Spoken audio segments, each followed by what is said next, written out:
এতিয়া যদি আপোনাৰ ডিঙিবোৰ জ্বলা পৰা কৰি আছে আপুনি ইউজ কৰিব পাৰে নেচাৰেল আয়ুৰ্বেদিক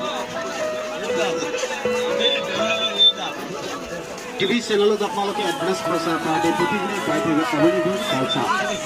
ডিঙিবোৰ জ্বলা পৰা কৰি থাকে খাবলৈ মন নাযায় সেইটো কমেডিৰ কমিউনিকেশ্যনটো প্ৰস্তুত হোৱা নাযায় ইয়াৰ পৰা ল'ব নালাগে যদি লগাই কিনে ভাল পাইছে